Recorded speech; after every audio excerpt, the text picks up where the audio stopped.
Hello, students. In today's lecture, we will be going to study the need of systematics and history of systematics. आप सभी को पता है कि पहले वाले क्लास में हम लोगों ने टेक्सोनॉमी और टेक्सोनॉमिक कैटेगरीज जो थे वो पढ़ा था, और हायरार्कियल जो कैटेगरीज हैं यानी कैटेगरीज इन हायरार्कियल मैनर या टेक्सोनॉमिक हायरार्की जिसे हम कहते थे वो हमने पढ़ा था। और सिस्टमैटिक्स को हमने डिफ़ाइन किया था। क्या होता है? हमें पता है कि सिस्टमैटिक्स जो है यानी taxonomy plus phylogeny means taxonomy के अंदर क्या क्या चीज़ें आता है कि कोई लिविंग ऑर्गेनिज्म जिसकी हमने डिस्कवरी की या जिसको हमने एक्सप्लोर किया, उसका सबसे पहले कैरेक्टर्स देखना, कैरेक्टराइजेशन करना, उसको फिर आइडेंटिफाई करना, पहचान लेना, फिर उसका यानी नाम देना, नॉमेनक्लेचर करना, फिर उसको क्लासिफिकेशन करना, उसको डिफरेंट ग्रुप्स के अंदर प्लेस करना, उसे हम कहते थे टेक्सोनॉमी। अब ये जो चार चीज़ें हैं, कैरेक्टराइजेशन, आइडेंटिफिकेशन, क्लासिफिकेशन और नॉमेनक्लेचर के साथ साथ अगर आप उस ऑर्गेनिज्म का डिस्टेंट रिलेशनशिप या इवोल्यूशनरी हिस्ट्री अगर आप देखेंगे, उसी को हम क्या कहते हैं? फाइलोजेनी। मींस वो ऑर्गेनिज्म जो हमारे पास मौजूद है, उस ऑर्गेनिज्म का इवोल्यूशन कहाँ से हुआ है, कौन सा एंसेस्टर उस ऑर्गेनिज्म का रहा है, उसे हम कहते हैं फाइलोजेनी। तो उसी को हम कहते हैं सिस्टमैटिक्स। ठीक है। तो हमें पता है सिस्टमैटिक्स जो टर्म था, सबसे पहले कैरोलस लिनियस ने अपनी बुक सिस्टमा नेचुरी में सबसे पहले डिस्क्राइब किया था। और इस सिस्टमैटिक्स को पढ़ने का या क्यों हमें सिस्टमैटिक्स को पढ़ने की हमें ज़रूरत पड़ी, वही हमें एक्चुअल में आज यानी पढ़ना है। ठीक है। तो यहाँ पे आप स्क्रीन पे आप देख सकते हैं, यानी बना हुआ जो नोट्स है इसके पास आप देख सकते हैं, यहाँ पे नीड ऑफ सिस्टमैटिक्स है। नीड ऑफ सिस्टमैटिक्स में सबसे पहला क्या है? देखिए, systematics makes our study convenient. Systematics की वजह से हमारा क्या होता है, यानी किसी भी ऑर्गेनिज्म का स्टडी जो है वो कन्वीनियंट होता है, यानी आसान हो जाता है। ठीक है। अब यहाँ पे बात ये है कन्वीनियंट किस तरीके से। फॉर एग्जांपल मैं आपको बता दूँ, हमारे पास मान लीजिए आप जाते हैं किसी शॉप पे। ठीक है। मान लीजिए उस शॉप पे आप शॉप पे जाकर कहते हैं कि जो शॉपकीपर है, दुकानदार है, उसे कहते हैं कि मुझे किसी एक कस्म का यानी सोप चाहिए, साबुन चाहिए। मान लीजिए, देखो, अगर उस यानी दुकानदार ने जितने भी यानी साबुन थे, क्योंकि हमें पता है साबुन डिफरेंट वैरायटीज़ के होते हैं। किसी को हम कहते हैं लक्स, किसी को डेटॉल, किसी को लाइफ बॉय, किसी को पियर्स, इस तरीके के डिफरेंट वैरायटी के साबुन हैं। अगर वो सारा जो सोप है, उन सारे सोप को एक साथ ढेर बना के एक ही शेल्फ के अंदर, अगर एक ही शेल्फ के अंदर रखा होगा, तो जाहिर सी बात है यानी आप जाओगे, कहोगे उस दुकानदार से कि मुझे इस क्वालिटी का या इस ब्रांड का लक्स मुझे यानी सोप चाहिए, आप कहेंगे। अब इतने सारे साबुन के, अलग अलग तरीके के साबुन के ढेर में उस लक्स को ढूंढना जो है वो दुकानदार के लिए क्या पड़ जाएगा? मुश्किल पड़ जाएगा। तो बहुत ज़्यादा ढूंढते ढूंढते बहुत ज़्यादा समय लगेगा, टाइम कंज्यूमिंग होगा। लेकिन अगर उसके बरअक्स, उसके कंट्रारी, अगर उस दुकानदार ने हर साबुन का, हर सोप का एक अलग से शेल्फ अगर बनाया होगा, इंडिविजुअल शेल्फ बनाया होगा, मान लीजिए डेटॉल के लिए अलग शेल्फ रखा होगा, या लक्स के लिए अलग शेल्फ रखा होगा, या लाइफ बॉय के लिए अलग शेल्फ रखा होगा। ठीक है। लाइफ बॉय के लिए अलग शेल्फ रखा होगा। तो जाहिर सी बात है, आप जाओगे, कहोगे कि मुझे लक्स वाला सोप दे देना, तो वो जाएगा सीधा लक्स वाले शेल्फ में चला जाएगा और वहाँ से बहुत जल्दी आपको लक्स वाला साबुन दे देगा। इसका मतलब उसने पहले से ही इन सारे साबुन का या सोप्स का क्लासिफिकेशन करके रखा हुआ है, यानी उनको अलग अलग ग्रुप्स के अंदर, या कह सकते हैं अलग अलग शेल्फ के अंदर उसने रखा है। इसलिए टाइम जो है वो बहुत ज़्यादा नहीं लग रहा है, कम समय में आपको वो साबुन मिल रहा है। इसलिए याद रखना कि ये जो सिस्टमैटिक्स होता है, लिविंग ऑर्गेनिजम्स को डिफरेंट ग्रुप्स के अंदर रखने का जो काम है, वो एक काम क्या करता है, हमारा स्टडी जो है वो कन्वीनियंट करता है। यानी किसी भी ऑर्गेनिज्म के बारे में आप पढ़ोगे वो बहुत आसान हो जाता है, ठीक है। तो इसीलिए कहा है systematics makes our study convenient, हमारा काम बहुत आसान बना देता है और बहुत ही यानी जल्दी हमें वो उस ऑर्गेनिज्म के बारे में, कैरेक्टर्स के बारे में पता चलता है। ये पहला यानी सिस्टमैटिक्स करना क्यों पड़ रहा है या एडवांटेजेस क्या है सिस्टमैटिक्स के, वो हो गया पहला। नंबर सेकंड हमारे पास है इट प्रिवेंट्स द सिस्टमैटिस्ट, जो सिस्टमैटिक्स करते हैं उन यानी बंदों को या उस पर्सन को सिस्टमैटिस्ट कहते हैं, ठीक है, जिसका उसमें स्पेशलाइजेशन होगा।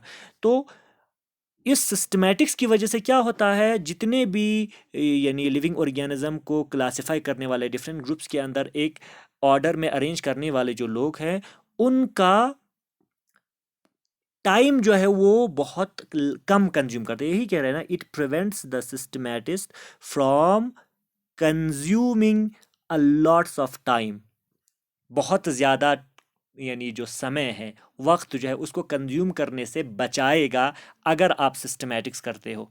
ये एक कैरेक्टर हो गया या उसका ज़रूरत हो गया। एक और इम्पॉर्टेंट कैरेक्टर्स है a single representative of one organism, है ना यहाँ पे, a single representative of one organism in once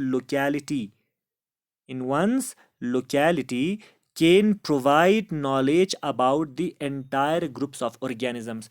मान लीजिए एक ग्रुप ऑफ ऑर्गेनिज्म है या एक स्पीशीज है या एक टाइप ऑफ ऑर्गेनिज्म है, अगर उस ऑर्गेनिज्म के पॉपुलेशन में से एक ऑर्गेनिज्म के बारे में, अगर एक सिंगल ऑर्गेनिज्म के बारे में अगर हमें कैरेक्टर पता होगा, तो उस सिंगल ऑर्गेनिज्म को स्टडी करके डिफरेंट ऑर्गेनिजम्स के बारे में हम या उस पूरे पॉपुलेशन के बारे में हम समझ सकते हैं। फॉर एग्जांपल देखिए, हम सारे क्या हैं, ह्यूमन हैं, होमोसेपियंस है, एक ही स्पीशीज के हैं। एक इंसान के बारे में या एक इंसान के बारे में अगर आप कैरेक्टर्स पढ़ लेते हो, हम सारे क्या हैं, होमो, ये जीनस है, और स्पीशीज क्या है, सेपियंस, ठीक है। तो होमोसेपियंस हम सारे हैं। एक सिंगल होमोसेपियन के बारे में अगर आप पढ़ लेते हो तो हम कह सकते हैं सारे होमोसेपियंस के अंदर यही कैरेक्टर्स देखने को मिलेगा, ठीक है। तो इसलिए सिस्टमैटिस्ट का एक और फ़ायदा, एक और ज़रूरत क्यों पड़ रहा है, क्योंकि अगर आप एक ग्रुप ऑफ या एक पॉपुलेशन ऑफ ऑर्गेनिज्म में से एक सिंगल ऑर्गेनिज्म के बारे में अगर आपको जानकारी है, नॉलेज है, तो बहुत आसानी से उस पूरे ऑर्गेनिज्म के बाकी ग्रुप्स के बारे में या पूरे पॉपुलेशन के बारे में आपको इंफॉर्मेशन इन्फो आपको आसानी से मिल जाएगी। ये हमें याद रखना है, ठीक है बेटा। ये कुछ नीड्स हो गई कि क्यों हमें सिस्टमैटिक्स पढ़ना पड़ रहा है या लिविंग ऑर्गेनिजम्स को सिस्टमेटिक ऑर्डर में डिफरेंट ग्रुप्स के अंदर क्यों रखना पड़ रहा है, ये चीज़ हो गया। अब नेक्स्ट हमारा है हिस्ट्री ऑफ सिस्टमैटिक्स। अब क्या ये सिस्टमैटिक्स कोई नई चीज़ निकल के है या क्या ये बहुत पुराने ज़माने से चलता आ रहा है? तो याद रखना, देखो ये बहुत पुराना काम है, ये सिस्टमैटिक्स जो है। देखो ये सिस्टमैटिक्स का जो काम है वो बहुत नई चीज़ नहीं है, याद रखना स्टूडेंट्स। मान लीजिए हमारे घर में हमारे यानी पेरेंट्स हैं जिनके पास सिस्टमैटिक्स का या साइंटिफिक नॉलेज बिल्कुल भी नहीं है, या हमारे दादा थे उनके पास सिस्टमैटिक्स का, हमारे जो एंसेस्टर्स थे उनके पास सिस्टमैटिक का उतना यानी नॉलेज नहीं था। लेकिन जो साइंटिफिक नॉलेज उनके पास ना होते हुए भी वो सिस्टमैटिक्स के बारे में थोड़ा बहुत जानते थे। मींस देखो मैं आपको एक एग्जांपल दूंगा। हमारे घर में अगर मान लीजिए हमारी जो वालिदा है या मदर है, अगर वो सिस्टमैटिक्स के बारे में नहीं जानती है, लेकिन फिर भी वो क्या करते, देखो मान लीजिए अगर किचन में बहुत सारे डिफरेंट तरीके के स्पाइसेस जो है, मसाले जो है वो प्रेजेंट होगा, तो वो क्या करते हैं, मान लीजिए हमारे पास लाल मिर्च है, उसको एक अलग जगह पे रखते हैं, या हल्दी पाउडर है उसको अलग जगह पे रखते हैं, तेल को अलग जगह पे रखते हैं। तो वो भी जानते हैं कि कौन सा चीज़ कब ज़रूरत पड़ेगी या आप ऐसे कह सकते हैं पुराने ज़माने में सिस्टमेटिक ऐसे करते थे कि कौन सा यूज़फुल है कौन सा हार्मफुल है, उस बेसिस पे लोग क्या करते हैं, उनके पास सिस्टमेटिक्स का साइंटिफिक नॉलेज ना होते हुए भी वो कुछ और क्राइटेरिया इस्तेमाल करके लिविंग ऑर्गेनिजम्स को या उसके यूज़ पे या उसके हार्मफुल होने पे उसके बेसिस पे उसको क्या करते थे, डिफरेंट ग्रुप्स के अंदर क्लासिफाई करते थे। तो ये सिस्टमेटिक्स का जो हिस्ट्री है, तारीख है, वो बहुत पुराना है। देखिए यहाँ पे लिखा है वैदिक लिटरेचर, आप लोगों ने शायद सुना होगा वेदास हिंदू लिटरेचर है। वेदास जो है वो क्या है, हिंदू लिटरेचर है, ये बहुत पुराना लिटरेचर है हिंदुओं का। ठीक है, अब क्या है यहाँ पे 2500 से लेकर 600 BC, इस दौरान है, बहुत पुरानी बात है। अब ठीक है, कई यानी 1000 साल पुराना, इतने पुराने ज़माने से ही आपका सिस्टमेटिक जो है वो चलता आ रहा है।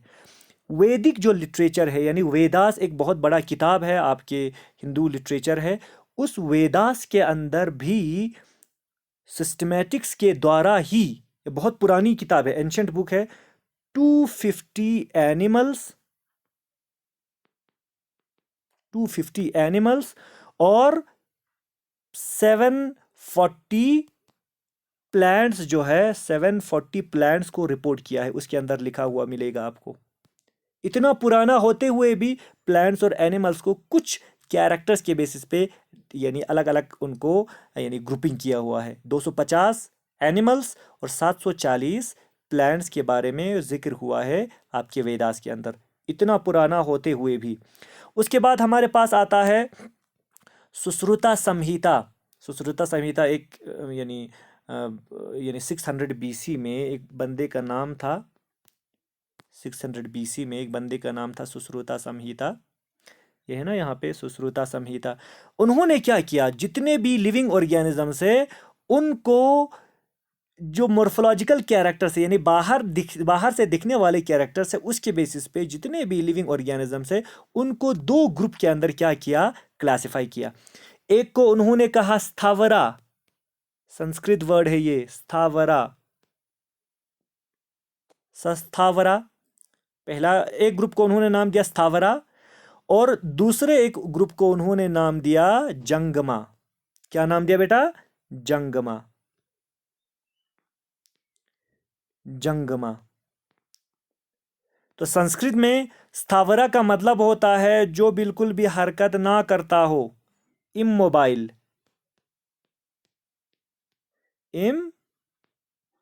इमोबाइल। ठीक है, एक क्या हो गया, इमोबाइल, यानी एक ग्रुप के अंदर जिसको स्थावरा कहा उसके अंदर जितने भी इमोबाइल ऑर्गेनिजम्स है, जो मूवमेंट या जगह डिस्प्लेस ना करने वाले जितने भी ऑर्गेनिजम्स है, जैसे कि प्लांट्स को इस ग्रुप में रखा स्थावरा में, प्लांट्स जितने भी है उसको किस में रखा उसने, स्थावरा में। सिर्फ बाहर का कैरेक्टर्स देकर, याद रखिएगा ये, क्योंकि आगे हमें कुछ इंपॉर्टेंट क्लासिफिकेशंस पढ़ने हैं, उनके अंदर डिफरेंट कैरेक्टर्स आपको नजर आएंगे। ठीक है, तो स्थावरा के अंदर उन्होंने किसको रखा, प्लांट्स को रखा। और दूसरा जो ग्रुप था जिसको नाम दिया जंगमा करके, जंगमा करके जो नाम दिया, उसके अंदर जितने भी, जंगमा का मतलब होता है संस्कृत में, सॉरी, मोबाइल। क्या होता है, मोबाइल का मतलब हो गया मूवमेंट, मोबाइल का मतलब हरकत करने वाले। तो हरकत हमें पता है कौन करता है, हरकत हमें पता है एनिमल्स करते हैं। उन्होंने क्या किया, सुश्रुता संहिता ने, ये 600 BC की बात है, 600 साल पहले, यानी हजरत ईसा के जन्म से 600 साल पहले, उस समय उन्होंने क्या किया, जंगमा के अंदर जितने भी मोबाइल ऑर्गेनिजम्स थे या जितने भी यानी लिविंग ऑर्गेनिजम्स जो मूवमेंट कर सकते थे, एनिमल्स को उस ग्रुप के अंदर रखा। तो यहाँ पे उन्होंने क्या कैरेक्टर चूज किया, मॉर्फोलॉजिकल कैरेक्टर, कि कोई ऑर्गेनिज्म मूव कर रहा है या नहीं, और कुछ नहीं देखा, बस यही कैरेक्टर। जो मूवमेंट नहीं कर रहा था उनको ले जाके किस में रखा, स्थावरा में रखा, इमोबाइल वाले में। और जो मूवमेंट कर सकता था, जो हरकत करते थे, मोबाइल थे, उनको ले जाके किस में रखा बेटा, जंगमा में रखा। ये दो ग्रुप उस समय, बहुत पुराना, देखो उस समय भी सिस्टमेटिक जो है वो करते थे लोग। ठीक है, फिर इसके बाद एक इंपॉर्टेंट बंदा आ जाता है, एरिस्टोटल। एरिस्टोटल जिनको हम फादर ऑफ एरिस्टोटल, एरिस्टोटल जिनको हम फादर ऑफ, जिनको हम क्या कहते हैं, फादर ऑफ जूलॉजी भी कहते हैं, फादर ऑफ बायोलॉजी भी कहते हैं। ठीक है, फादर ऑफ जूलॉजी और फादर ऑफ बायोलॉजी दोनों कहते हैं किसको, एरिस्टोटल को। इस एरिस्टोटल ने भी कुछ कैरेक्टर्स को देख के उस समय पे क्लासिफाई करने की कोशिश की। क्या है देखो बेटा, यानी दो टोटल उन्होंने दो ग्रुप बनाए कैरेक्टर्स को देखे। एक ग्रुप को उन्होंने नाम दिया एनाइमा। क्या रखा बेटा, एनाइमा, यहां पे है ना देखो एनाइमा। एनाइमा एक ग्रुप को रखा एनाइमा, और दूसरे एक ग्रुप को उन्होंने रखा इनाइमा। क्या रखा बेटा, इनाइमा। दो ग्रुप रखा, दो ग्रुप में लिविंग ऑर्गेनिजम्स को क्या किया, क्लासिफाई किया। किसके बेसिस पे, कि क्या उस ऑर्गेनिज्म के अंदर ब्लड के अंदर या उनके अंदर आरबीसी रेड ब्लड सेल्स है या नहीं है। जिन ऑर्गेनिजम्स के अंदर रेड ब्लड सेल्स नहीं था उसको ले जाके रखा एनाइमा में, और जिनके अंदर आरबीसी प्रेजेंट था उनको ले जाकर रखा इनाइमा में। याद रखो ये, शाबाश। Organisms, organisms without RBCs, without RBC जो था, रेड ब्लड सेल्स था, उनको ले जाके किस में रखा बेटा, उनको ले जाके एनाइमा में रखा, एनाइमा में रखा। याद रखो ये किस में रखा, एनाइमा में। और जिनके पास रेड ब्लड सेल्स थे प्रेजेंट, उनको ले जाके किस में रखा, यानी विथ आरबीसीज, उनको ले जाके किस में रखा, उनको ले जाके एक ग्रुप में रखा जिसका नाम था इनाइमा। क्या था उसका नाम, इनाइमा। याद रखना, ठीक है। ये किसका क्लासिफिकेशन था, एरिस्टोटल का। तो बहुत पुरानी बात है, उस समय भी एरिस्टोटल ने लिविंग ऑर्गेनिजम्स को डिफरेंट ग्रुप्स के अंदर क्या किया, क्लासिफाई किया। ये याद रखिएगा, शाबाश। ठीक है, अच्छा फिर देखिए फिर क्या हुआ। फिर उसके बाद आ गया आपका एक और बंदा जिसका नाम था थियोफ्रास्टस। क्या था जिसका नाम था, थियोफ्रास्टस, थियोफ्रास्टस। और सबको पता है थियोफ्रास्टस को हम क्या कहते हैं, he is considered as father of botany. Theophrastus को हम क्या कहते हैं, father of botany. Father of botany ने, जिसका नाम था थियोफ्रास्टस, एक्चुअल में ये थियोफ्रास्टस क्या था, एरिस्टोटल का स्टूडेंट था, याद रखिए, ठीक है। और फादर ऑफ बॉटनी ने, थियोफ्रास्टस ने क्या किया, प्लांट्स को उन्होंने, प्लांट्स को डिफरेंट ग्रुप्स के अंदर क्लासिफाई करने की कोशिश की, ग्रुपिंग करने की कोशिश की। किसको, प्लांट्स को, थियोफ्रास्टस ने। अब उस वो किस बेसिस पे यानी प्लांट्स को क्लासिफाई कर रहे थे, on the basis of habit, कि कोई ऑर्गेनिज्म दिखता कैसे है, ठीक है, या रहता कैसे है, या दिखता कैसे है, हैबिट के बेसिस पे।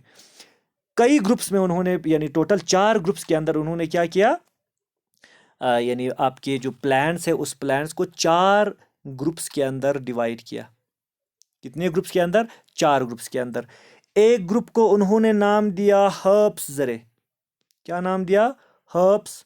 दूसरे ग्रुप को उन्होंने नाम दिया शर्ब्स। तीसरे ग्रुप को उन्होंने नाम दिया अंडर शर्ब्स, अंडर शर्ब्स, ठीक है। और लास्ट जो ग्रुप था उसको उन्होंने नाम दिया ट्रीज रे। इसका मतलब आपके थियोफ्रास्टस ने भी प्लांट्स को based upon their habit 4 group के अंदर डिवाइड किया। सबसे पहला हर्ब्स। हर्ब्स के अंदर क्या था बेटा, हर्ब्स के अंदर उन प्लांट्स को रखा जिनका स्टेम बहुत ज्यादा वीक था, वीक स्टेम। याद रखो, हर्ब्स के अंदर किसको रखा, वीक स्टेम वाले जितने भी प्लांट्स थे उन सबको ले जाके हर्ब्स के अंदर रखा। फिर इसके बाद नेक्स्ट जो ग्रुप था दैट वाज शर्ब्स। शर्ब्स के अंदर उन प्लांट्स को रखा, शर्ब्स के अंदर उन प्लांट्स को रखा, शर्ब्स जो ग्रुप था उसके अंदर उन प्लांट्स को रखा जो थोड़ा, जिनका स्टेम थोड़ा सा हर्ब से थोड़ा सा स्ट्रांग था, थोड़ा सा कंपैरेटिवली, और वो बुशी अपीयरेंस था उनका। क्या था? बुशी अपीयरेंस। बुशी अपीयरेंस, ये याद रखना। ठीक है, पहला हर्ब्स था जिनके अंदर उन प्लांट्स को रखा जिनका स्टेम क्या था? वीक था। दूसरे के अंदर उन प्लांट्स को रखा जिनका यानी दूसरा जो था वो शार्प्स था, और उसके अंदर उन प्लांट्स को रखा जिनका स्टेम थोड़ा बहुत स्ट्रांग था एज कंपेयर टू हर्ब्स, और उसका लुक जो था दिखने में वो बुशी टाइप होता था। तीसरा था अंडर शर्प्स। अंडर शर्प्स के अंदर उन प्लांट्स को रखा जिनका यानी स्टेम जो था वो शर्प से भी थोड़ा और डेवलप था। और तीसरे के अंदर उन प्लांट्स को रखा जिनका स्टेम जो है वो बहुत ज़्यादा था, strong stem comparative to others. बाकी के कंपैरिजन में स्टेम क्या था? बहुत ही स्ट्रॉन्ग था, ये याद रखो। ठीक है, तो these were four groups of plants based upon their habitat classified by Theophrastus, who is known as father of botany। यहाँ पे biology लिखा है, biology नहीं है। he is considered as father of botany। Theophrastus is called as father of botany, ये याद रखना। Okay, तो ये कुछ यानी तरीके के क्लासिफिकेशन थे या सिस्टमैटिक्स थे थियोफ्रेस्टस के अकॉर्डिंग। तो हमें पता है कैरोलस लिनियस को क्या कहा जाता है? Father of taxonomy. Carolus Linnaeus को क्या कहा जाता है? Father of taxonomy.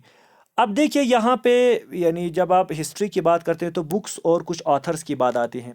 सबसे पहला हमारे पास एक बुक है जिसका नाम है, ये देखो शाबाश, सॉरी, यहाँ पे क्या है, एक बुक का नाम है चरक संहिता। क्या है बेटा? पहला है चरक संहिता। ये किताब का नाम है, बहुत पुराना किताब है।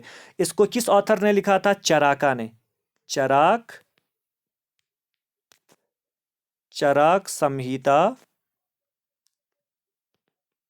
संहिता,